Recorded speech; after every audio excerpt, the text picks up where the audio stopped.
포로로 끌려갔어요. 그런 가운데에서 이제 이 다윗이 같이 이렇게 추격을 해서 포로로 끌려갔으니까 그들을 찾아오기 위해서 이제 하나님 앞에 기도하죠. 하나님이 쫓아가라 그래서 이제 쫓아가게 됩니다. 근데 이제 워낙 피곤하고 힘든 그런 상황이 되어서 한 200명 정도는 이제 부솔 시내가에서 머물라고 그러고 나머지 400명을 데리고 이제 추격을 하게 되는 것을 보게 되어집니다. 근데 이럴 때 여기에 이제 그 과정 속에서 애굽 사람 하나를 만나게 되죠. 그래서 11절에도 무리가 들에서 애굽 사람 하나를 만나서 그를 다윗에게로 데려다가 떡을 주어 먹게 하고 물을 마시게 하고 여기에 다윗이 불쌍한 애굽 청년을 구원해 주는 것을 보게 되는데 이런 장면들도 어떻게 보면 좀 복음의 줄거리를 이렇게 갖고 있는 그런 내용을 좀 볼 수 있습니다. 그의 출신이 뭐라고 그랬죠? 여기 보니까 애굽 사람이다 이렇게 말을 해줬어요.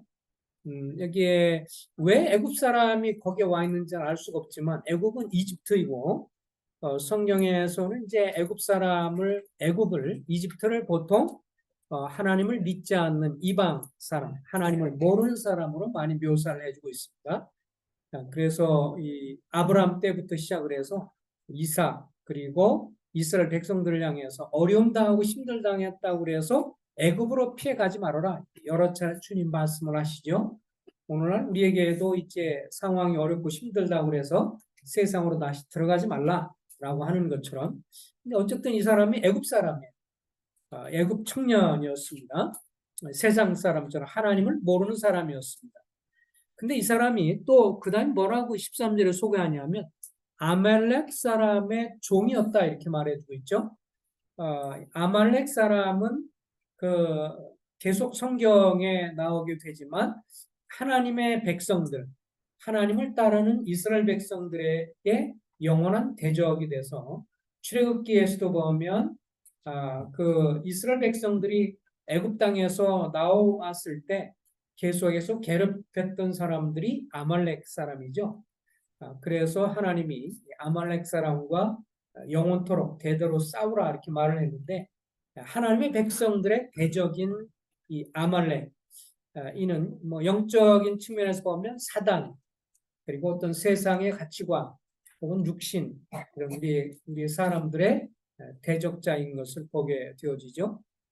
그래서 이 불쌍한 청년 애굽 사람이 이제 애굽 사람이고 그래서 하나님을 전혀 믿는 사람이 아니었고요. 더군다나 이제 아말렉 사람의 종이었다고 그랬어요. 그래서 근데 이 아말렉 사람이 대적자가 굉장히 잔인했죠. 여기 보면 뭐라고 그랬어요? 그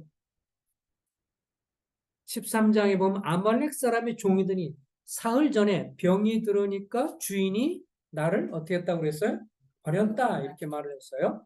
그래서 이 아말렉 사람이 정말 잔인하게 병든 사람이라고 생각했어. 병든 종이라고 생각해서 그를 버려서 3일 동안 아무것도 먹지 못하고 그냥 내버려뒀으면 죽을 그럴 상황이었습니다. 그럴 때 이제 다윗 일행을 만나게 되는 것인데요.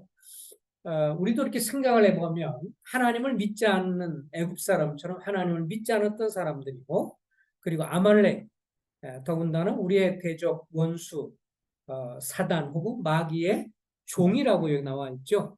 아말렉 사람의 종이었다. 또 사단과 마귀의 종이었던 것을 보게 됩니다. 우리 어느 누구도 우리가 종이라고 이렇게 생각하는 경우는 없잖아요. 이 세상에 태어나면서. 그러나 우리가 원튼 원치 않든 우리는 태어나면서부터 아담과 이브의 후손이고 태어날 때부터 우리는 죄인으로 태어나서 하나님을 모르고 하나님과 상관없이 살던 자들인 것을 보게 됩니다. 근데 결국은 이 사단은 우리 사람들을 속이죠.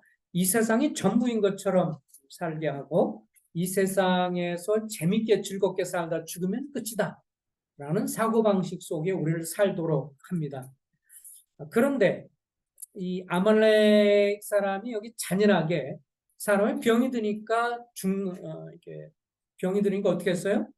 내버려 드린 것처럼 방치를 하게 되는 거죠. 오늘날 이 세상의 주관자인 사단이 성경에는 공중권세를 잡은 자라고 했어요. 사단을 끌어서 이 세상 사람들의 마음을 사로잡고 이끌어가면서 결국은 내 마음대로 내 뜻대로 살아라. 이렇게 사람들을 이제 강요하고 또 그런 마음을 주어서 그래서 어느 누구도 우리가 잘 아는 것처럼 예수를 믿을 만한 그런 마음이 없죠. 우리가 흔히 드는 것처럼 예수 믿으십시오, 주님 믿으십시오. 그럼 사람들이 많이 뭐라고 그래요? 주님 믿는 거를 좋아하는 사람은 별로 없죠, 그죠? 무슨 이유인지 몰라지만 저도 역시 그랬고 예수 믿는 걸 싫어했어요. 저는 예수 믿는 사람이 되게 무슨 병든 자만 믿는 거라고 생각했고요. 또 예수 믿는 사람들이 굉장히 연약하고 뭔가 이렇게 병들고 연약하고 문제 있는 사람들이 믿는 거라고 그렇게 생각을 했었어요.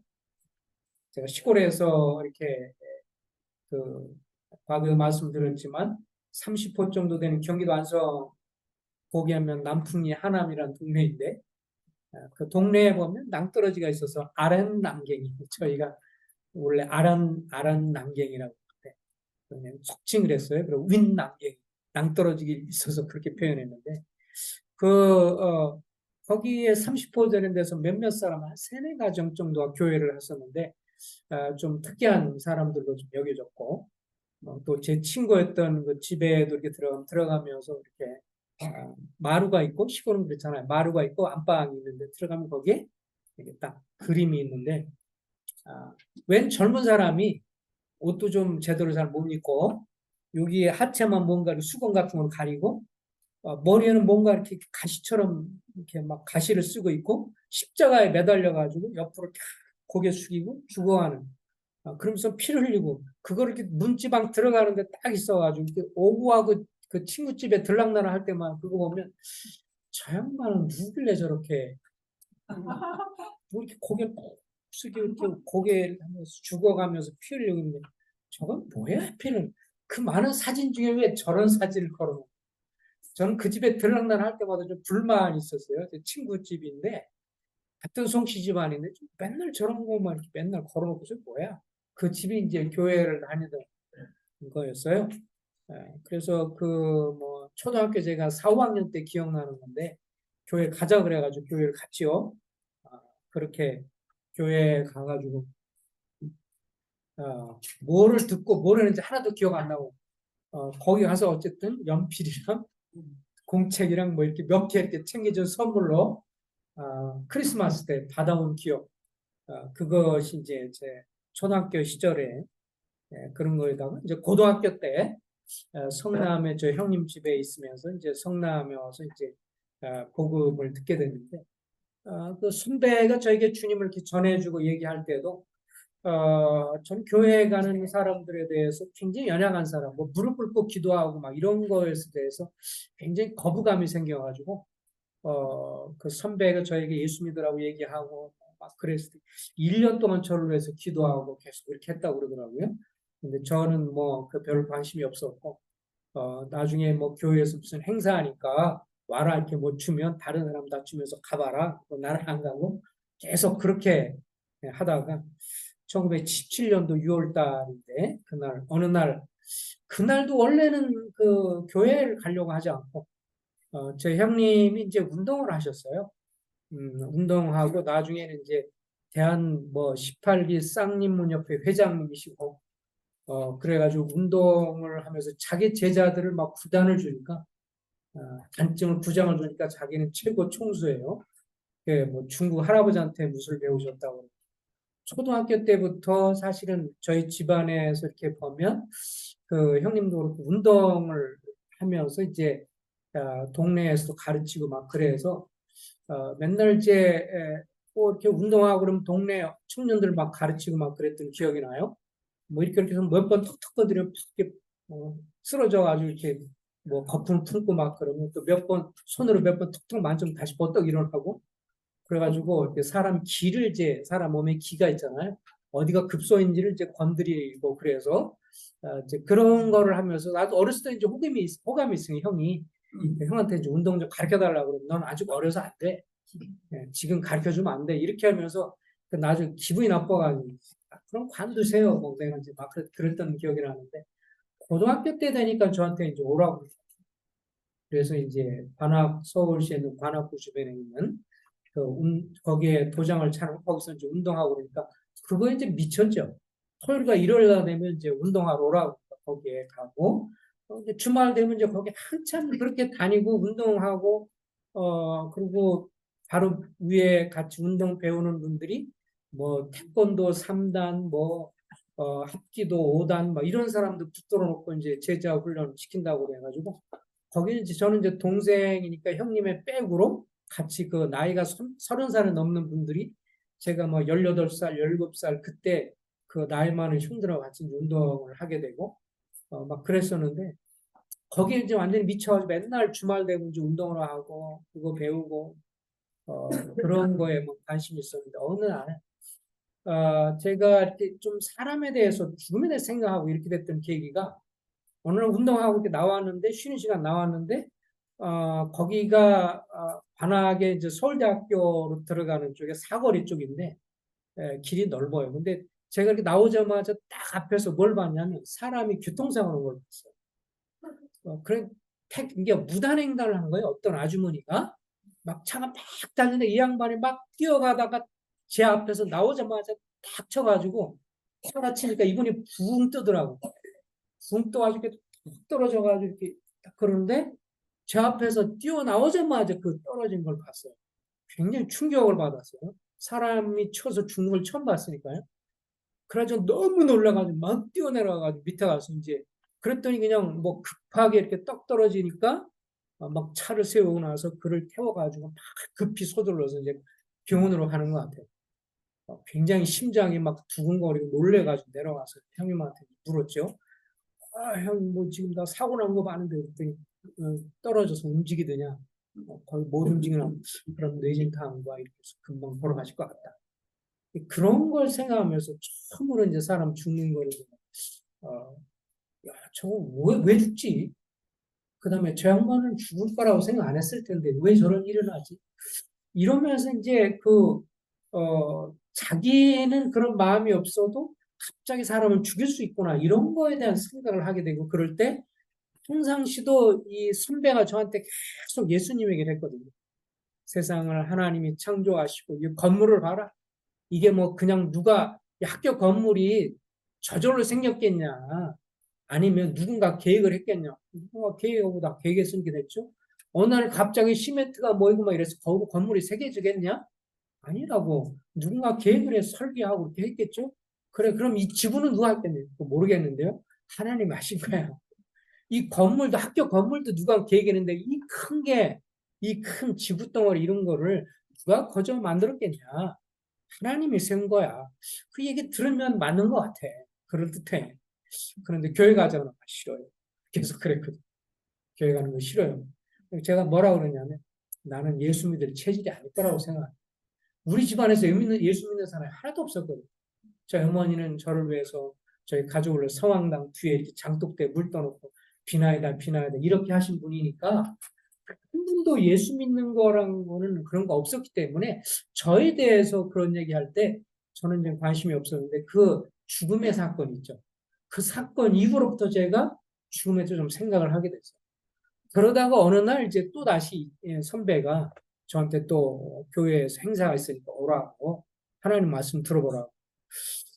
그래서 그날은 그 말을 듣고 나서 원래는 갈 생각이 없었는데 갑자기 오후 되고 나서 형님 집에 있으면서 뭐 가야 되지 않나? 그리고 그 양반이 나한테 좋게 맨날 얘기하는데 맨날 거절하는 것도 제가 도의도 아닌 것 같고 그래가지고 이제 못 모르고 그날 터벅터벅 교회를 가는데 예배당을 가는데 그때 경기 이제 장로교회에서 근데 이제 복음을 알고 있는 분들이 복음을 전하는 학생부 모임이었는데 그날 이렇게 가는데 그때는 이렇게 의자도 없었고요. 그때까지만 해도 1970년대니까 그냥 이렇게 방석 갖고 쫙 앉아 있을 텐데 어쩌다 보니까 이제 이렇게 어서 오라고 막 그러면서 어떻게 보니까 앞에 앉게 됐어요. 그렇게 쭉 앉아서 듣는데 이제 하나님 말씀 들었어요. 하나님이 세상을 창조했다는 것부터 시작을 해서 그리고 우리가 죄인이라는 것을 얘기하고 막 그랬을 때 어쨌든 제가 생각할 때 시골에서는 제가 착하다는 말을 많이 들었거든요. 착하다 그런 말 들었는데 근데 죄인이라는 말을 들을 때 또 양심적으로 꺾이면서 어떤 느낌이 들었냐면 아무도 모르지만 나 혼자 지은 죄가 생각이 나는 거예요. 그 사람들은 나보고 착하다 하지만 내 마음에 있는 어떤 안 좋은 생각들, 욕심, 거짓말, 탐욕, 막 이런 분노, 막 이런 것들을 생각하면서 맞아, 내가 죄인이지 그런 생각이 들었었고 그러면서 나중에 이제 그 계속 말씀 전해지면서 그렇기 때문에 우리가 죄를 용서받아야 지옥을 안 가고 천국 갈 수 있다 이런 말을 들을 때 야 이거 심각한 문제다. 그리고 죽음이라는 것도 이게 생각이 들면서 얼마 전에 이렇게 한 달 전인가 사고 나서 사람 죽는 거를 제가 봤으니까 그런 걸 보면서 이게 그렇지 죽음 이유가 있지. 근데 그 다음엔 어떻게 될지 모르지만 죽음이라는 게 있어. 근데 이 주님을 믿지 않으면 이제 천국 갈 수 없다. 죄를 용서받아야 됩니다. 막 그런 얘기 들으니까 그때부터 심각해지는. 그러면서 제 마음에 두 가지 생각이 들었어요. 하나는 뭐냐면 너에게 잘못 들어온 것 같다. 잘못 들어온 거야. 그러니까 이 자리 빨리 도망가. 이 생각이요. 여기서 뭔가 팍 들어오는데 너 이 자리 빨리 도망가. 잘못 온 거야. 막 이게 막 있어요.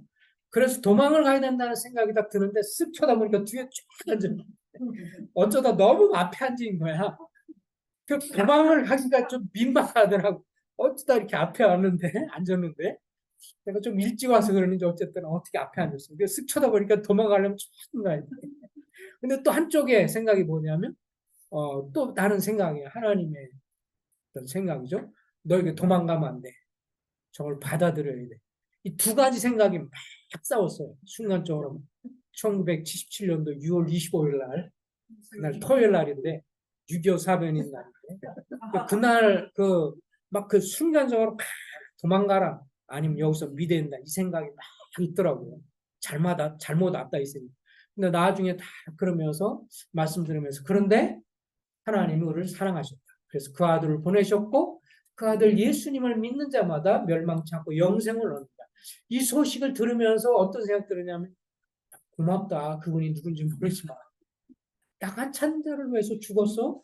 야, 그건 믿어야 되지 않나? 고마운 거다. 이런 생각했더니 이제 지나가면서 뭐라 하는 마지막에 이제 이 주님을 믿을 거에 대해서 자세하게 들으려면 손을 들어라. 그럼 나중에 상담을 하겠다. 그래가지고 제가 번뜩 들지도 못하고 이렇게 손을 이만큼 들었어요. 들까 말까마다 안 되겠다. 이제 믿어야 된다는 생각이 더 커서 이만큼 들었더니 누가 지나가면서 툭 치더라고요. 그렇게 딱 이렇게 뜨니까 이리 오라고. 그러면서 이제 그때 당시 전도사님이었던 것 같은데 상담하자고 저를 데리고 가라. 지하실로 가서 이제 쭉 다시 한번 들은 거를 로마서 5장의 말씀 다시 쭉 풀어주면서 하나님이 사랑하셨고 아들 예수를 보내셨고 그러면서 예수님을 마음에 받아들일 것을 쭉 얘기해줘서 그날 이제 주님을 믿게 되면서 거기서 주님을 영접을 하게 되고 받아들이게 됐죠. 그날 제가 일기장에 뭐 길게 쓰지 않고 간단하게 썼던 기억이 나요. 잘 모르지만 하나님 나를 사랑하셨다. 그리고 나를 위해서 죽으시고 나의 죄를 위해 죽으시고 이렇게 하셨다는 걸 오늘 믿게 됐는데 뭔지는 모르지만 마음이 참 편안하다. 그래서 그 다음부터 이제 교회 생활을 시작을 하게 된 게 벌써 한 44, 5년 된 것 같습니다. 어쨌든 지금 생각해 보면 하나님의 전적인 은혜인데 그러다가 어쨌든 저희 어머니도 나중에 주님을 믿게 되셨고 제가 주님 믿고 나서 이제 어느 정도 지나니까 어떻게 했어요? 저희 어머니가 이제 너무 이게 심각한 거예요. 어머니한테 붙들어 놓고 시골 와가지고 이제 고등학교 때 틈나는 대로 예수님 얘기하니까 우리 어머니가 다 들었어요. 듣고 나서 마지막 하신 말씀. 에이 못된 기껏 키워놨더니 엄마한테 하는 말이 예수 안 믿으면 지옥 간다고 에이 못된 그게 엄마의 첫 번째 반응이었는데 그래도 또 계속 기도하고 계속 그러더니 나중에 모르겠어요. 한 10여 년 지나는지 어떠는지 나중에 결국 주님을 믿게 되셨고 주님을 받아들이셨고 제가 이제 또 수양회 같은 데 같이 모시고 하고 주님을 나중에 받으셨고 그래서 이제 구원 받으셨고 그러면서 나중에 제가 선교지에 있을 때 저의 목소리도 들을게요. 말씀을 계속 제가 설교한 내용은 마르고 닳도록 테이프 듣고, 그리고 어머니가 나중에 이제 그 얘기 하더라고요. 아들 하는 일을 잘 모르지만 하나님 말씀 전하니까 잘 되게 해주세요. 그러고 아침 저녁으로 기도했노라. 나중에 연세가 많으셔서 선교지에 있으면서 어머니가 돌아가시게 되는데, 나중에 형님이 이제 급하게 전화를 하셨어요.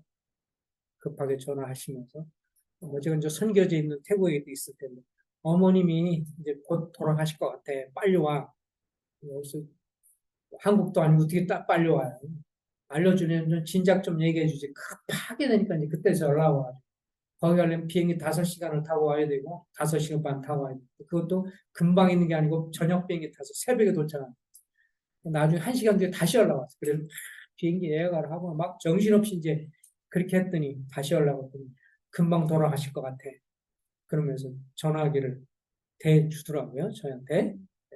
엄마, 그 어머니 소리 듣게 해줄게. 어머니가 크게 막 이렇게 숨을 크게 들이쉬면서 막 그런 소리가 들려요. 이제 마지막에 이제 귀는 들으신다고 하니까 다시 귀에 어머니 된 거예요. 어머니가 주님 믿으시고 죄 용서 받으시고 주님 믿으신 거 믿으셨잖아요. 이제 고통과 이런 거 다 쉬시고 이제 주님 품에 가실 거예요. 주님이 축복하시고 인도하시고 그러잖아요. 기도하고 막 그러는데 나중에 좀 이따 전화 왔어요. 어머니 돌아가셨다.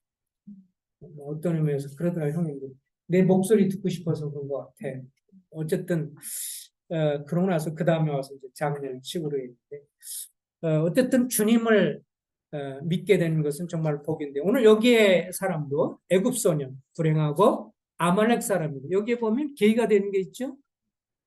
11절을 보십시오. 무리가 들에서 11절에 보면 30장 11절 무리가 들에서 애굽 사람 하나를 만나 그를 다윗에게로 데려다가 주변에서 이 청년 3일 동안이나 먹지 못하고 굶주린 청년 애굽 청년 하나님도 알지 못하고 모르는 청년 이 아말렉 사람한테 종이 돼서 이제 병들으니까 버림받은 청년 이 마귀와 귀신들과 이런 것들이 그렇잖아요.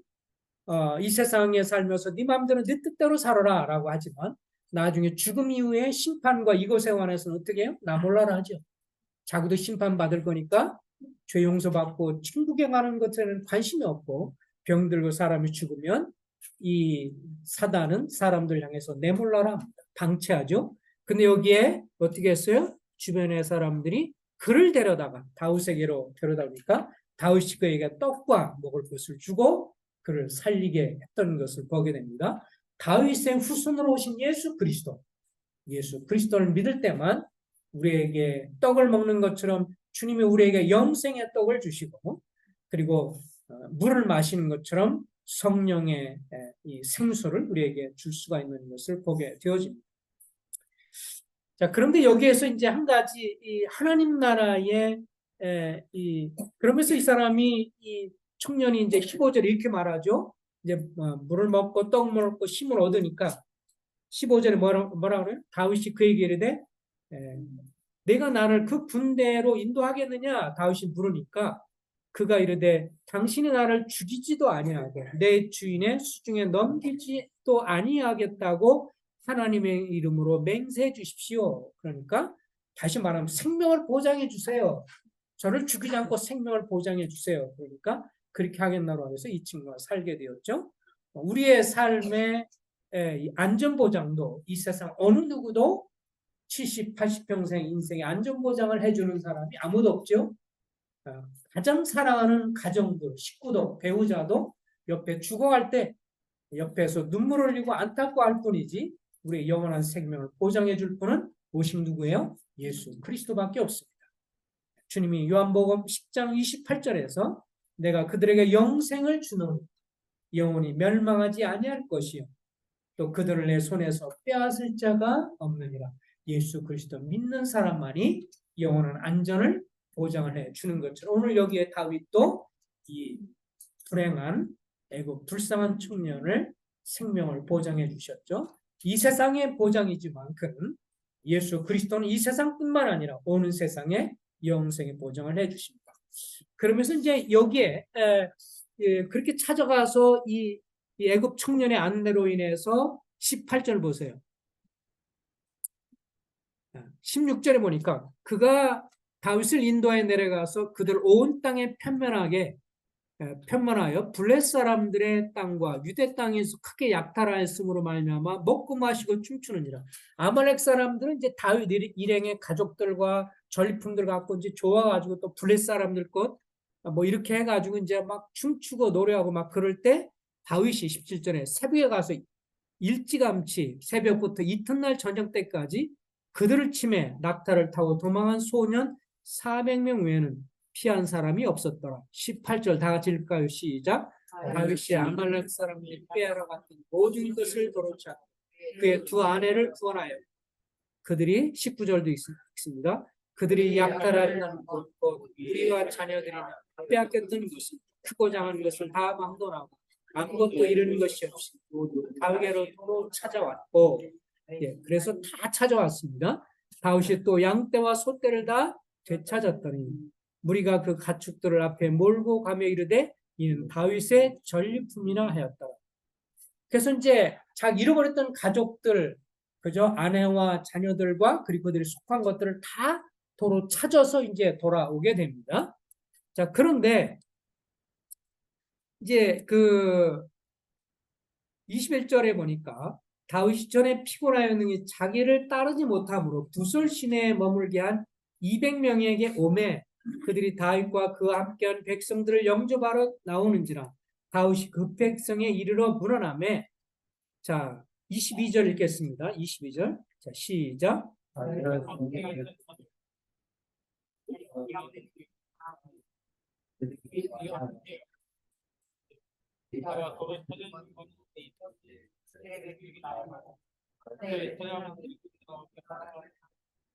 예, 이제 여기서 이제 이 전리품을 분배하는데 이제 문제가 있었어요. 여기에 좀 아주 질이 안 좋은 친구들이 뭐라고 그러냐면, 그 전리품을 다 가져오니까, 그런 것들 다 가져오니까, 전리품들을요, 제한합시다. 아까 가다가 피곤해가지고 지쳐가지고 부서 시내가에 누가 남았죠? 한 200명 정도 남은 사람들 있잖아요. 200명 남은 사람들은 남겨두고, 그들은 주지 말고, 앞에 400명 싸운 사람들만 전리품을 나눕시다. 이렇게 이제 제안을 한 거예요. 자, 그렇게 하니까 다윗이 뭐라고 그랬어요? 자, 22절 읽겠습니다. 22절, 23절 시작. 다윗과 함께 갔던 자들 가운데 악한 자 골렘과 이르되 잠깐만요. 읽었죠? 23절과 24절입니다. 시작. 다윗이 이르되 나의 형제들아 여호와께서 우리를 보호하시고 우리를 치러 온 그 군대를 우리 손에 넘기셨으니 그가 우리에게로 주신 것을 너희가 이같이 못하리. 이 일에 누가 너에게 듣게는 전쟁에 나갔던 자의 분깃이나 소유물 곁에 머물렀던 자의 분깃이 동일할지니 같은 분깃 것이니라 하고 그날부터 다윗이 이것으로 이스라엘의 율례와 규례를 삼았더니 오늘까지 이르렀다. 여기에 하나님 나라의 보상 원리가 나와 있습니다. 아까 말한 것처럼 이제 양떼, 소떼, 전리품들을 엄청 챙겨가지고 오게 되니까 이것 좀 마음의 심포가 좀 약하고 속이 좁은 좀 불량스러운 친구들이 뭐라고 그러냐면 우리는 힘들게 와서 싸우는데 여기 남았던 사람들 그 사람들한테 주지 맙시다 이렇게 이제 속 좁은 말을 하니까 다윗이 뭐라고 그러냐면 앞에 나가서 전방에 나가서 전쟁했던 400명의 사람들이나 오다가 지쳐서 힘들고 후방에 남았던 사람들이나 전리품을 동일하게 나누는 것을 원칙으로 한다. 이렇게 말을 했던 것을 볼 수가 있죠. 이것은 사실 민수기 31장 27절에 보면 민수기 31장 27절 메모해 주세요. 여기 보면 일찍이 하나님께서 모세를 통해서 이스라엘 백성들이 전쟁을 하고 전리품을 취했을 때 어떻게 할 것인가에 대해서 미리 말씀을 해 주셨어요. 민수기 31장 27절에 보면 여호와께서 모세에게 말씀하여 이르시되 그러면서 이 사로잡은 사람들과 짐승들을 다 계수하고 다 숫자를 헤아리고 그 얻은 물건을 반으로 나눠서 반분해서 그 절반은 전쟁에 나갔던 군인들에게 주고 절반은 회중들에게 주어라 이렇게 말을 했습니다. 이게 이제 세상과는 좀 다른, 세상과는 다른, 세상의 어떤 삶의 원리와는 다르죠. 세상에서는 어떻게 해요? 싸워서 싸움터에 나간 사람만 챙기게 되지만 하나님의 나라의 원리는 그렇지 않다라고 말을 하는 거죠.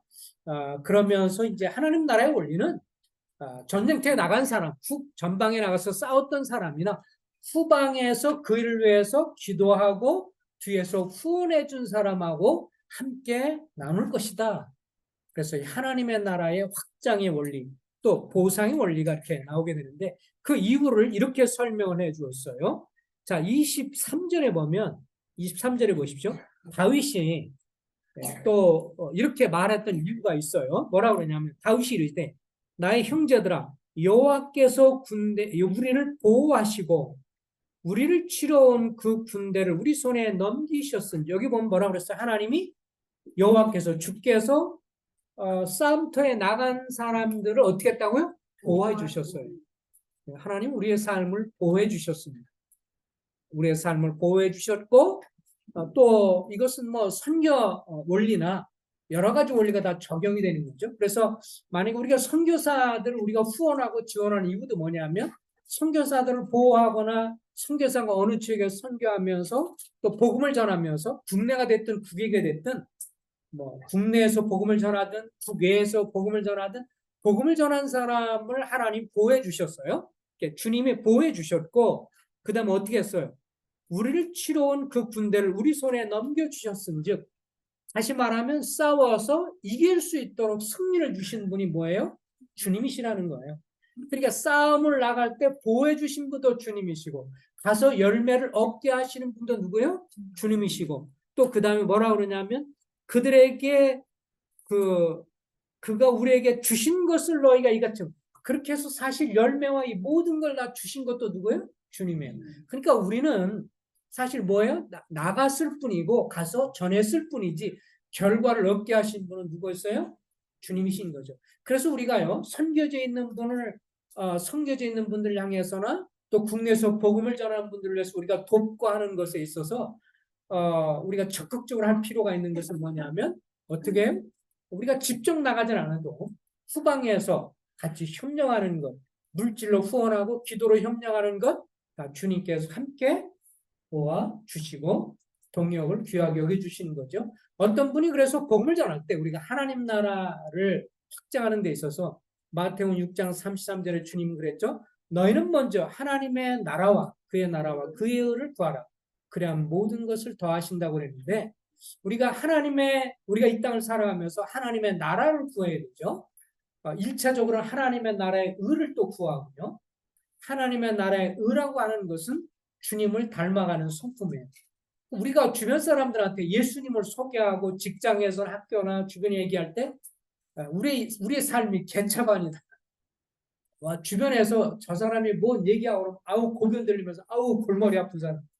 저렇게 악한 사람이 뭐 예수에게 아우 머리 흔들면 전도돼야 안 돼요? 전도가 뭐가 되겠어요? 그래도 주변에서 다른 사람을 향해 사랑을 베풀고 은혜를 베풀고 사람이 좋고 또 선한 사람이고 그러면서 뭔가 이렇게 사랑을 베풀고 이런 것들로 해서 마음이 열리고 이렇게 돼야 되는 거죠. 의가 있어야 돼요.